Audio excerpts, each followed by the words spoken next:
الحمد لله رب العالمين والعاقبة للمتقين والصلاة والسلام على سيد الأنبياء والمرسلين وعلى آله وأصحابه أجمعين. قال الله تعالى في القرآن الكريم مفهوم هكذا: أعوذ بالله من الشيطان الرجيم بسم الله الرحمن الرحيم فمن يرد الله أن يهديه يشرح صدره للإسلام ومن يرد أن يضله يجعل صدره ضيقا حرجا كأنما يصعد في السماء كذلك يجعل الله الرجس على الذين لا يؤمنون. اور جسے اللہ ہدایت دینا چاہتا ہے تو اس کا سینہ اسلام کے لیے کھول دیتا ہے، اور جسے گمراہ کرنا چاہتا ہے اس کا سینہ تنگ، بہت ہی تنگ کر دیتا ہے، گویا کہ وہ زبردستی آسمان پر چڑھ رہا ہے۔ اسی طرح اللہ ایمان نہ لانے والوں پر عذاب مسلط کر دیتا ہے۔ صدق اللہ العظیم۔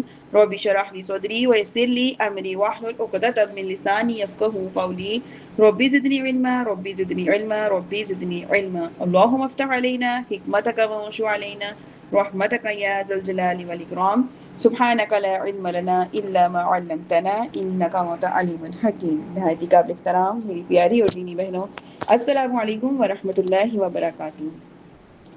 ابھی میں نے آپ کے سامنے سورۃ الانعام کی آیت نمبر 125 کی تلاوت کی اور ترجمہ اور مفہوم پیش کیا۔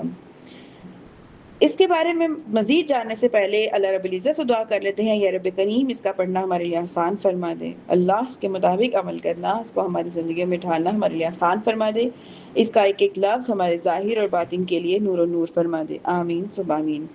میری پیاری اور دینی بہنوں، ابھی ہم نے پڑھا فَمَن يُرِدِ اللَّهُ أَن يَهْدِيَهُ کہ جسے اللہ ہدایت دینا چاہتا ہے۔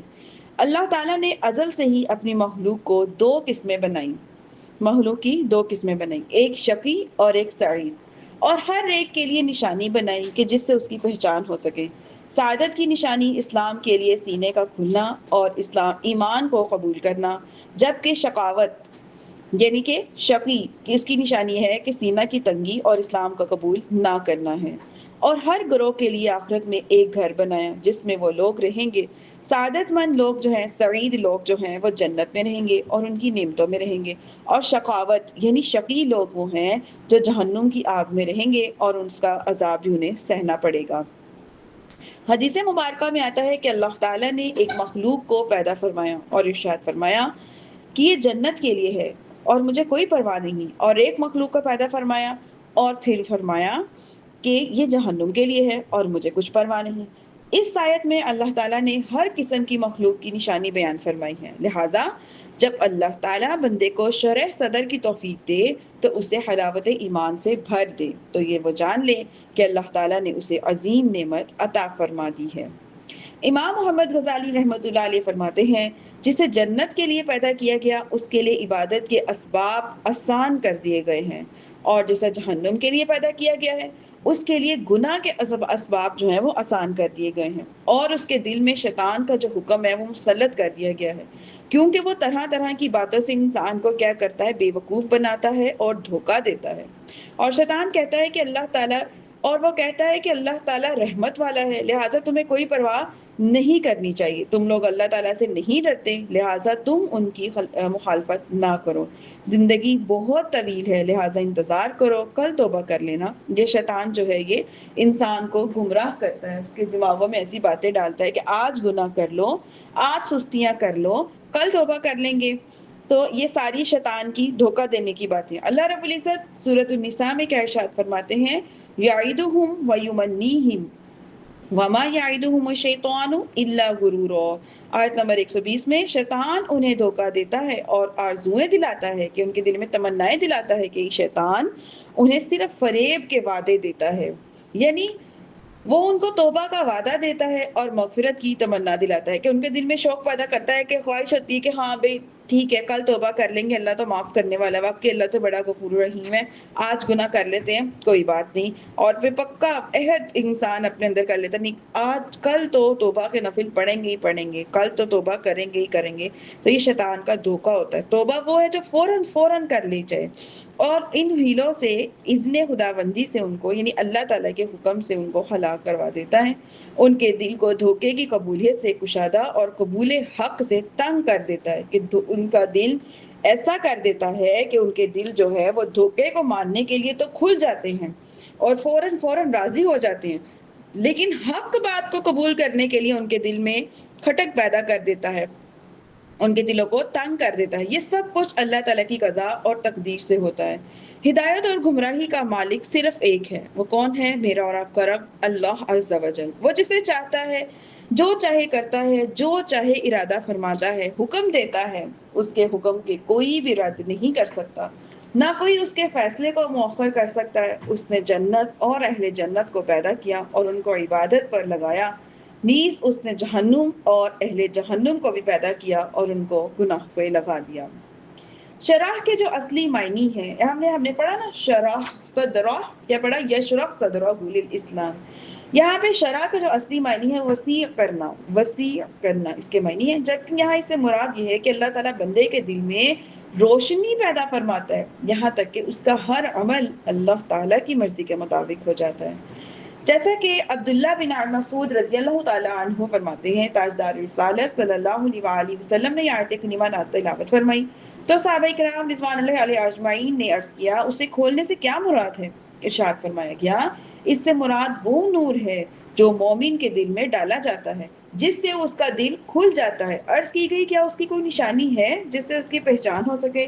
ارشاد فرمایا، ہاں، اس کی 3 علامتیں ہیں۔ ایک علامت یہ ہے کہ وہ آدمی جس کا دل کھل جاتا ہے، جس کے دل میں یعنی کہ جس کے دل میں نور ڈال دیا جاتا ہے، اس کی پہلی نشانی کیا ہے کہ آخرت کی طرف اس کو رغبت دلائی جاتی ہے۔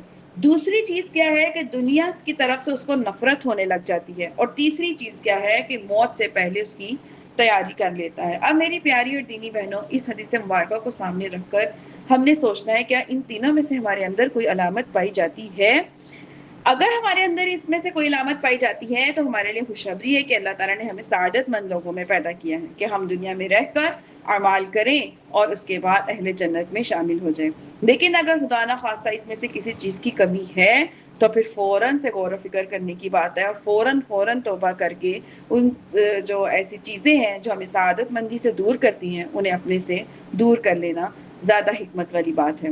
آگے اسی آیت کریمہ میں اللہ نے کیا فرمایا؟ وَمَن يُرِدْ أَن يُضِلَّهُ، اور جسے گمراہ کرنا چاہتا ہے، یعنی اللہ تعالیٰ جسے اللہ تعالیٰ گمراہ کرنا چاہتا ہے، اس کا دل کیا کرتا ہے؟ تنگ کر دیتا ہے، بہت ہی تنگ کر دیتا ہے۔ نہ صرف تنگ کرتا ہے بلکہ بہت زیادہ تنگ کا جو لفظ ہے قرآن میں استعمال ہوا ہے کہ نہ صرف تنگ بلکہ بہت زیادہ تنگ کر دیتا ہے، اس میں علم اور دلائل توحید اور ایمان کی گنجائش نہیں رہتی۔ تو اس کی ایسی حالت ہوتی ہے کہ جب اس کو ایمان کی دعوت دی جاتی ہے یا اسلام کی طرف بلایا جاتا ہے تو وہ اس پہ نہایت شاک ہوتا ہے اور اس پر وہ کام بہت زیادہ دشوار گزرتا ہے کہ اب ہم دین کا کام کریں، اب ہم قرآن پڑھیں، اب ہم اس کو سنیں، اب ہم اتنا ٹائم نکالیں، یہ کریں۔ اب کیا ہوتا ہے کہ دنیا داری میں اتنا ملوث ہو جاتا ہے کہ دین کو وقت دینا اس کے لیے دشوار ہو جاتا ہے۔ اللہ اکبر، گویا ایسے ہو جاتا ہے جیسے کہ وہ زبردستی آسمان پہ چڑھا ہو۔ اللہ پاک محفوظ فرمائے۔ میری پیاری اور دینی بہنوں، دینی کام بھاری معلوم ہونا یا دنیاوی کام آسان محسوس ہونا سینے کی تنگی کی علامت ہے۔ اگر دین کا کام کرنا ہمارے لیے مشکل لگ رہا ہے اور دنیا کے کام کرنا ہمارے لیے آسان لگ رہا ہے تو یہ سینے کی تنگی کی علامت ہے، دل کے تنگ ہونے کی علامت ہے۔ اور تنگی کی ایک یہ بھی ہے کہ اسباب کفر جمع ہو جائیں۔ سینے کی تنگی یہ بھی ہے کہ اسباب کفر جمع ہو جائیں اور اسلام میں اسباب نہ مہیا ہو سکے، اسلام کے جو اسباب ہیں وہ مہیا نہ ہو سکے۔ اللہ عز و جل اس سے ہم سب کو محفوظ فرمائے، آمین۔ بعض پر ایمان بھاری ہوتا ہے، بعض پر نیک اعمال بھاری ہوتے ہیں، بعض پر عشق اور وجدان بھاری ہو جاتا ہے۔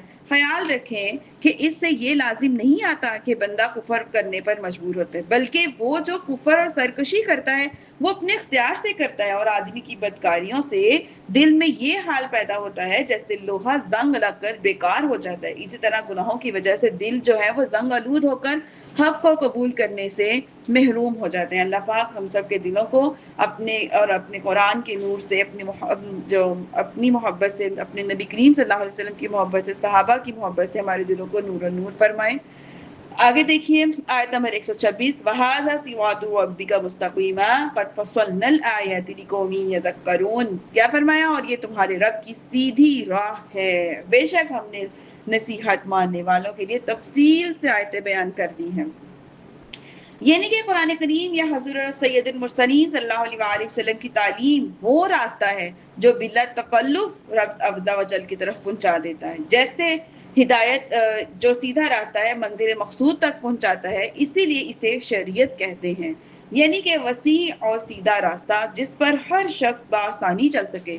طریقت بھی رب عز و جل کا راستہ ہے، مگر وہ ایسا تنگ اور بیچ دار راستہ ہے، بیچ والا راستہ ہے جس پر صرف واقف شخص ہی چل سکتا ہے. لیکن جو ہے شریعت وہ ایسا آسان راستہ ہے، سیدھا راستہ ہے، وسیع کھلا ترین راستہ ہے جس میں ہر انسان بآسانی سے چل سکتا ہے. آگے دیکھیے آیت نمبر 127، لَهُمْ دَارُ السَّلَامِ عِنْدَ رَبِّهِمْ وَهُوَ وَلِيُّهُمْ بِمَا كَانُوا يَعْمَلُونَ. ان کے لیے ان کے اعمال کے بدلے میں ان کے رب کے حضور سلامتی کا گھر ہے اور وہ ان کا دار و مدار ہے. میری پیاری اور دینی بہنوں، یہاں پہ اللہ پاک نے ارشاد فرمایا لہم دار السلام، یہ ان کے لیے سلامتی کا گھر ہے. دار السلام کے دو معنی ہیں. ایک یہ ہے کہ سلام اللہ تعالیٰ کا نام ہے، تو دار السلام کا معنی ہوا کہ وہ گھر جس میں اضافت اللہ تعالیٰ کی طرف کی گئی، اللہ تعالیٰ کی طرف ہو، اور اضافت تشریف اور عزت افزائی کے لیے ہے، جیسے بیت اللہ یا ناقۃ اللہ کہ اللہ کا گھر یا اللہ کی اونٹنی.